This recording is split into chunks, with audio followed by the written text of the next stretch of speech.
اللہ تعالیٰ کی یہ تقسیم اس کی حکمت پر مبنی ہے۔ اب مالک کریم نے یہ فیصلہ فرمایا کہ وہ جن کو اللہ نے اپنے فضل سے مالدار کیا ہے وہ اپنے غریب، مسکین اور کمزور مسلمان بھائیوں کا خیال رکھیں۔ اور اسلام کا حسن دیکھیے، اسلام کا کمال دیکھیے کہ رب تعالیٰ فرماتا ہے تم خرچ کرو گے مسکین پر، غریب پر، اور وہ قرض دو گے تم اپنے رب تعالیٰ کو، خرچ اس پر کرو گے اور قرض اپنے رب تعالیٰ کو دو گے۔ ارشاد فرمایا من ذا الذی، کون ہے وہ جو اپنے رب کو اچھا قرض دے، جو اپنے رب کو اچھا قرض دے، قرض حسنہ دے، فیضاعفہ لہ، اور پھر اللہ تبارک و تعالیٰ اسے دونا کر کے واپس کرے گا۔ اللہ اس کے لیے وہ قرض جب واپس کرے گا تو رب دونا دے گا، ڈبل عطا فرمائے گا، اور وَلَهُ أَجْرٌ کریم، اور ان کے لیے جو ثواب ہے وہ عزت والا ہے۔ صدر الفاضل سید نعیم الدین صاحب مراد آبادی رحمۃ اللہ علیہ فرماتے ہیں کہ یہ دیکھو کریم کا کرم کہ خود اپنے بندے کو مال عطا فرما رہا ہے، پھر خود ہی فرما رہا ہے کہ تم مجھے قرض دے، اور یہ عین انسان کے مزاج اور فطرت کے مطابق بات کی کہ تم مجھے قرض دو۔ جب کوئی انسان کسی کو ویسے کوئی چیز دیتا ہے اس کا خیال ہوتا ہے شاید واپس ملے نہ ملے، لیکن جب قرض دیتا ہے اس کا خیال یہ ہوتا ہے کہ یہ ضرور مجھے واپس ملے گی۔ تو فرمایا چونکہ تمہارے مزاج ہیں، تمہاری طبیعت ہے، تمہاری فطرت ہے، تم سمجھتے ہو کہ قرض ہمیں ضرور واپس ملے گا، لہذا تمہارا رب تمہیں کہہ رہا ہے کہ تم مجھے قرض حسنہ دے دو، اپنے غریب بھائیوں پر، مسکینوں پر، کمزوروں پر خرچ کرو اور اپنے رب کو قرض حسنہ دے دو، رب تمہیں ڈبل کر کے واپس عطا کرے گا، اور جو اجر دے گا وہ عزت والا دے گا، جو تمہیں ثواب عطا فرمائے گا وہ اکرام والا اللہ تمہیں ثواب عطا کرے گا۔ نبی پاک صلی اللہ تعالی علیہ وسلم نے انفاق کی تعریف کی، اللہ کے راستے میں خرچ کرنے کی۔ جب تک امراء مالدار لوگ خرچ نہیں کریں گے غرباء پر، مساکین پر، طلباء پر، فلاحی کاموں میں، دینی کاموں میں جب تک وہ خرچ نہیں کریں گے تب تک معاملہ آگے نہیں بڑھے گا، تب تک وہ سارے منصوبہ جات جس سے کہ غریب کا بھلا ہونا تھا، جس سے دین کو مضبوط ہونا تھا، جس سے دین کی اشاعت ہونی تھی، وہ سارے منصوبے آگے نہیں بڑھیں گے۔ اس لیے نبی کریم صلی اللہ تعالی علیہ وآلہ وسلم نے ارشاد فرمایا کہ تم خرچ کرو تاکہ تم پر خرچ کیا جائے، تم اللہ کے راستے میں دو تاکہ رب تمہیں دے، تو اس کے راستے میں وہ تمہیں عطا کرے اپنے فضل و کرم کے ساتھ۔ اللہ تبارک و تعالیٰ کے راستے میں جب خرچ کیا جاتا ہے تو رب راضی ہوتا ہے، پھر بندے کو اور زیادہ عطا کرتا ہے۔ آپ دیکھیے کہ اسلام نے خرچ کرنے کے بہت سارے مواقع بنائے اور فردن فردن غریب کو امیر کے ساتھ جوڑا، امیروں سے کہا کہ غرباء کا حصہ نکالو، سال کے بعد زکوٰۃ کا حکم دیا، ہر وہ شخص جو صاحب نصاب ہے وہ سال کے بعد زکوٰۃ ادا کرے۔ رمضان المبارک آیا تو صدقہ فطر کو رکھا گیا تاکہ جو غرباء ہیں، مساکین ہیں، وہ بھی عید کی خوشیوں میں امیر مسلمانوں کے ساتھ شامل ہوں۔ پھر جب فصل کا موقع آیا تو عشر رکھا گیا تاکہ غریب بھی تمہارے غلے میں، تمہارے اناج میں، تمہاری گندم میں، تمہارے چاول میں، تمہاری سبزی میں شریک ہو جائے۔ ہر موقع پر ان کو یاد رکھنا، ان کو ساتھ ملانا۔ قربانی رکھ دی گئی، اور قربانی بھی جب رکھی گئی تو امیر پر رکھی گئی۔ اس کا فلسفہ بھی یہی ہے کہ امیر قربانی کریں گے اور غریبوں تک اس کا گوشت پہنچائیں گے۔ میرے رسول کریم صلی اللہ تعالی علیہ وآلہ وسلم نے یہ خوبصورتی کے ساتھ ایک کو دوسرے کے ساتھ جوڑا۔ اب ہوتا کیا ہے؟ ہوتا یہ کہ انسان کو مال سے پیار ہوتا ہے، فطرتاً کمائے ہوئے مال سے محبت ہوتی ہے۔ انسان بسا اوقات یہ سمجھتا ہے کہ بڑی مشکل سے تنکا تنکا کر کے، محنت کر کے، جد و جہد کر کے میں نے یہ مال جمع کیا ہے تو اب میں دے دوں۔ ایک لمبا عرصہ تک میں نے پردیس کاٹا، مشکلات برداشت کی، اور میں نے کئی راتوں کے رت جگہ اس کام کے نام کی، اور آج اگر مالی طور پر میں مضبوط ہوا ہوں تو کیا میں یہ مال دے دوں؟ تو دیکھیے اسلام ایک روحانی مذہب ہے، اس کی تعلیمات آفاقی ہیں۔ یہ ہمیں بتلاتا ہے کہ صرف فیصلہ وہ نہ کرو جو تمہاری آنکھوں سے نظر آ رہا ہے، کچھ چیزیں ایسی ہیں جو رب تمہیں اپنے فضل سے دے رہا ہے اور تمہاری ظاہری آنکھیں انہیں دیکھ نہیں رہی۔ نبی پاک صلی اللہ تعالی علیہ وسلم نے ارشاد فرمایا، یہ حدیث مبارکہ صحیح مسلم میں موجود ہے، حضرت ابو ہریرہ رضی اللہ تعالیٰ عنہ فرماتے ہیں، دیکھیے حضور صلی اللہ تعالیٰ علیہ وسلم نہ بات کر کے مختصر جملوں میں کیسے آگے بڑھتے ہیں۔ کریم ابو فرمانے لگے، یاد رکھنا صدقہ دینے سے مال کم نہیں ہوتا۔ اللہ اکبر۔ آپ کو تو میسج آ گیا بینک سے کتنے پیسے کم ہو گئے، آپ نے تو جو گن کے دراز میں رکھے تھے اس میں سے لاکھ میں سے آپ نے تو 5,000 دے دیا، تو آپ کو تو پتہ ہے وہ 95 رہ گیا ہے، لیکن یہ صحیح مسلم کے لفظ ہیں۔ حضور فرماتے ہیں صدقہ دینے سے مال کم نہیں ہوتا، کائنات کے سب سے سچے، کھرے، صادق اور امین محبوب علیہ الصلوۃ والسلام نے فرمایا کہ صدقہ دینے سے مال کم نہیں ہوتا۔ حکیم الامت مفتی احمد یار خان صاحب نعیمی رحمۃ اللہ تعالی علیہ ارشاد فرماتے ہیں کہ کسان جب اس نے بیج کی بوریاں بھر کے رکھی ہوئی ہوتی ہیں، تو جب وہ جا کر کے بیج ڈالتا ہے نا کھیت کے اندر، تو بظاہر تو وہ بوریاں خالی کر کے آتا ہے، لیکن پتہ تب چلتا ہے کہ جب ایک ایک بیج پر پھر کئی کئی گنا دانہ لگتا ہے۔ آیا تو وہ خالی کر کے تھا، لیکن اگر تھوڑا سا وہ گہرائی کے ساتھ دیکھے تو اس نے تو کمال کر دیا، اب تو اس پر بے شمار دانے لگ گئے۔ حضور علیہ الصلوۃ والسلام نے فرمایا صدقہ دینے سے مال کم نہیں ہوتا، اور فرمایا معاف کرنے کی وجہ سے اللہ بندے کی عزت میں اضافہ کر دیتا ہے، اور فرمایا جو اللہ کی رضا کی خاطر جھک جائے اللہ اسے عزت عطا کر دیتا ہے۔ صدقہ دینے سے مال کم نہیں ہوتا۔ تو اپنی طبیعت کے اندر اگر شوق پیدا کر لیا جائے راہ خدا میں خرچ کرنے کا، ذوق بنا لیا جائے، ہمارا یہ ذہن بن جاتا ہے کہ یہ بھی میرے پیسے، یہ بھی میرے پیسے، وہ کونے میں میری جائیداد، یہ میرا مکان، وہ میرا بینک بیلنس، یہ میرے جانور، یہ میرا مال تجارت، یہ میرے کھیت کھلیان۔ میرے محبوب نے فرمایا تیرے 3 ہی مال ہیں، ایک تو نے کھا لیا ہے، ایک تو نے پہن لیا، ایک تو نے راہ خدا میں خرچ کر لیا، باقی تو وارثوں کا ہے۔ وارثوں کے مال کے بارے میں اس قدر زیادہ توجہ رکھنا، اس قدر زیادہ ذہن بنا کے رکھنا، تو اللہ تبارک و تعالیٰ کی راہ میں خرچ کرنے کا جو شوق ہے، حضور صلی اللہ علیہ وسلم نہ اس کی نصیحت کرتے ہیں۔ نبی پاک صلی اللہ تعالی علیہ وسلم کے سامنے نا حضرت اسماء بنت ابی بکر صدیق خرچ کر رہی تھی، اللہ کے راستے میں دے رہی تھی، تو سرور کائنات صلی اللہ تعالی علیہ وسلم نے فرمایا اسماء خرچ کرو پر گنا نہ کرو، گن گن کے اللہ کے راستے میں خرچ نہ کرو، ورنہ رب بھی تمہیں گن گن کے دے گا۔ فرمایا تم اس کے راستے میں اس کی راہ سے کچھ بچا کے نہ رکھو تو رب تعالیٰ بھی جب تمہیں دے گا نا تو پھر بے حساب ہی عطا فرمائے گا۔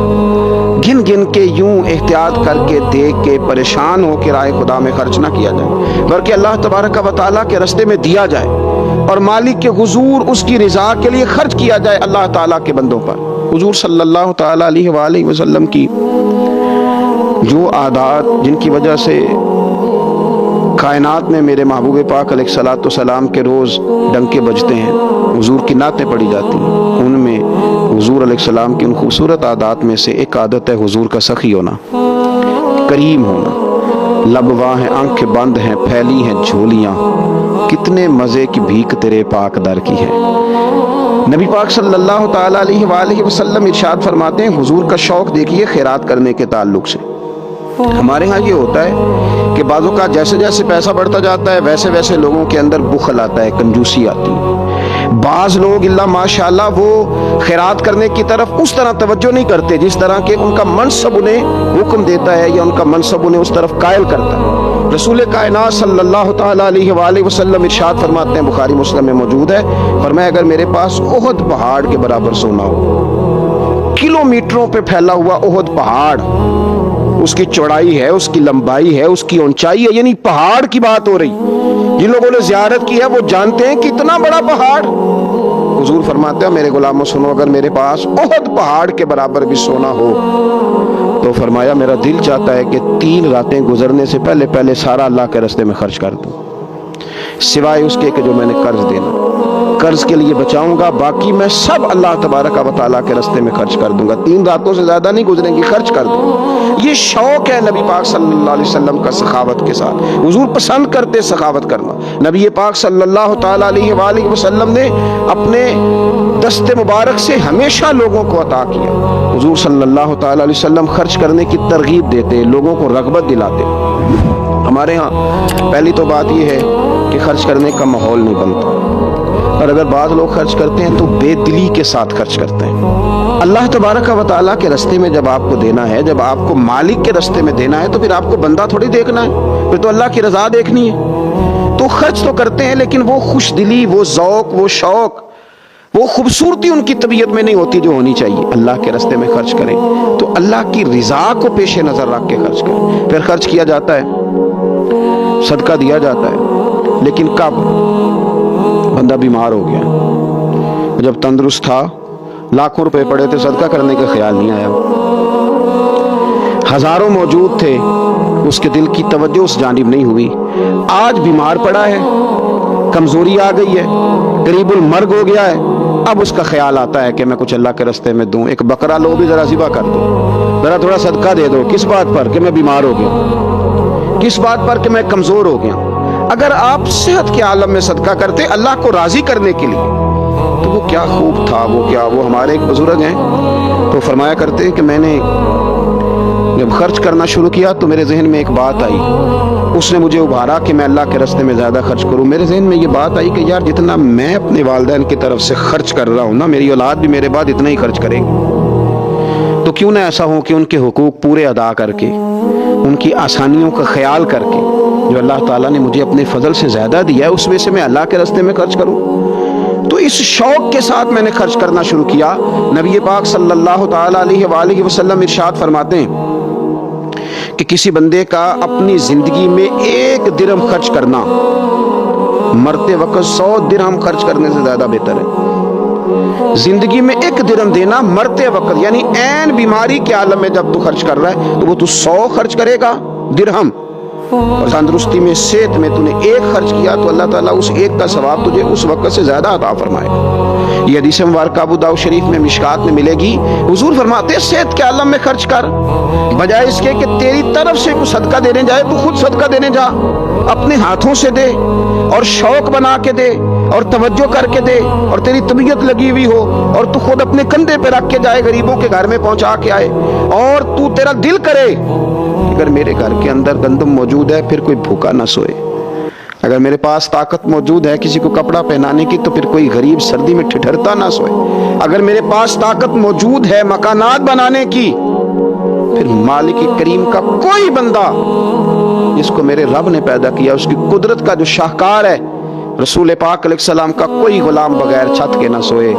اگر میرے پاس طاقت ہے تو پھر میرا حال تو یہ ہونا چاہیے نا کہ کسی غریب کی بیٹی اس لیے نہ بیٹھی رہے کہ اس کے پاس جہیز کوئی نہیں. یوں نہ ہو کہ میرے گھر کے اندر تو آدھا کھانا کھایا جائے اور آدھا ضائع کیا جائے، لیکن بہت سارے لوگ ایسے ہیں جو رات کو ترس ہیں کہ کچھ مرضی کا من پسند مل جاتا تو پیٹ بھر کے کھا لیتے.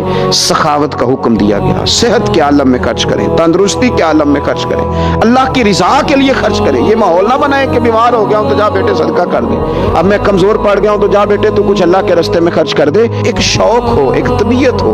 نبی پاک صلی اللہ تعالیٰ علیہ وآلہ وسلم کی پیاری زوجہ، ذرا یہ انداز بھی دیکھیے گا. حضرت سیدہ عائشہ صدیقہ رضی اللہ تعالیٰ عنہ فرماتی ہیں کہ ہم چونکہ حضور کی ازواج کثیر تعداد میں تھی تو کبھی نہ نبی پاک صلی اللہ علیہ وسلم سے کچھ سوالات بھی کرتی تھی، اور اس سوالات کے اندر محبت چھلکتی تھی، محبت میں ایک دوسرے سے آگے بڑھنا چاہتی تھی. حضرت عائشہ صدیقہ رضی اللہ تعالیٰ عنہ فرماتی ہیں کہ ہم نے عرض کی یا رسول اللہ صلی اللہ تعالیٰ علیہ وسلم، ہم میں سے سب سے پہلے آپ سے آ کے کون ملے گا؟ اس سے مراد ہے وصال کے بعد سب سے پہلے ازواج مطہرات میں آپ سے کون آ کے ملے گا؟ تو حضور صلی اللہ علیہ وسلم نے فرمایا لمبے ہاتھوں والی. مشکات میں حدیث موجود ہے، بخاری میں موجود ہے. حضرت عائشہ صدیقہ کہتی ہیں حضور نے فرمایا وہ جو لمبے ہاتھوں والی ہے نا، میری اہلیہ، میری زوجہ، مومنوں کی ماں، وہ ملیں گی. تو کہتی ہیں حضرت سودا رضی اللہ تعالیٰ عنہ کے ہاتھ لمبے تھے، قد بڑا تھا، تو ہماری نظر یہ تھی کہ حضرت سودا کے بارے میں حضور نے فرمایا کہ وہ ملیں گی. لیکن کہتی ہیں کہ وہ تو ہمیں بعد میں پتہ چلا جب حضرت زینب رضی اللہ تعالیٰ عنہ کا وصال ہوا تو سمجھ آئی کہ لمبے ہاتھوں سے مراد ہاتھوں کا لمبا ہونا نہیں، صدقہ اور خیرات زیادہ کرنا. وہ لمبے ہاتھوں والی تھی، مومنوں کی ماں، خرچ کرتی تھی، خیرات کرتی تھی. شارحین حدیث نے لکھا ہے کہ وہ اپنے ہاتھوں سے کھالیں رنگتی تھیں پھر بیچتی تھیں، اپنے لیے نہیں. ان کا نان نفقہ تو حضور کے ذمے تھا، اپنے لیے نہیں. ان کو تو صحابہ کرام علیہم رضوان وہ ساری ذمہ داریاں حضور کے بعد بھی ادا کر رہے تھے جو حضور سید عالم صلی اللہ تعالیٰ علیہ وسلم کے حقوق رب تعالیٰ نے رکھے، لیکن وہ اپنے دست مبارک سے محنت کرتی، کھالیں رنگتی اور اپنی اولاد پر، مسلمانوں پر خرچ کرتی. ان کا شوق تھا. تو کریم محبوب علیہ السلام نے فرمایا یہ مجھ سے سب سے پہلے آ کے ملیں گی. حضور کے بعد ان کا وصال سب سے پہلے ہوا حضرت زینب رضی اللہ تعالیٰ عنہ کا. او بھائی، اس میں بھی ایک لطیف اشارہ، اس میں بھی ایک خوبصورت اشارہ کہ حضور کا قرب پانے کے لیے